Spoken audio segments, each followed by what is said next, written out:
My father owned, it actually was an old bakery. When I was growing up, my father was an electrician and a refrigeration man. We would install supermarkets. You see the long freezer cases in supermarkets. We would install those long freezer cases and all the lights. That's what we would do every summer. Yeah. So this one year, my father had his shop, and he decided for whatever reason that he wanted a new wall on the front of his shop. So he tore down probably about 16 feet high and probably about 30 feet long. He just completely tore the wall down, and my brother and I had to dig a 6-foot hole. For the foundation. For the foundation. We would mix in the concrete by hand. A year and a half. We were building this wall for a year and a half. Every day after school, we were coming, mixing concrete, putting it in the hole, doing it. And it was just myself and my little brother. And I remember standing back, looking at that wall, saying, there's going to be a hole here forever. A year and a half later, we laid the final brick. And my father stood back with my brother and I know he planned this. He says he didn't, but I know he had been planning this and writing this for his for the past 2 years.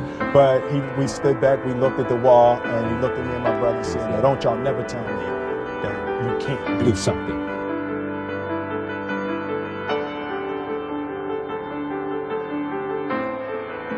I learned very young from my parents, absolutely, that you don't try to build a wall. You don't set out to build a wall. You don't say, I want to build the biggest, baddest, greatest wall that's ever been built. You don't start there. You say, I'm going to lay this brick as perfectly as a brick can be laid. There will not be one brick on the face of the earth that's going to be laid better than this brick that I'm going to lay in this next 10 minutes. And you do that every single day, and soon you have a wall. And I think psychologically, the advantage that gives me over a lot of people that I have been in competition with in different situations is it's difficult to take the first step when you look how big the task is. The task is never huge to me. It's always one brick. Me too.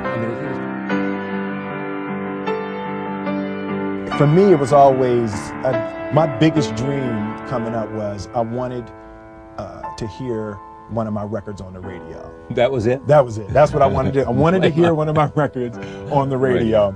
And I wanted to see someone hear my record on the radio. And in June 1986, I saw a guy ride past my father's shop, dropping his head, so from that point, I've really been beyond my dreams.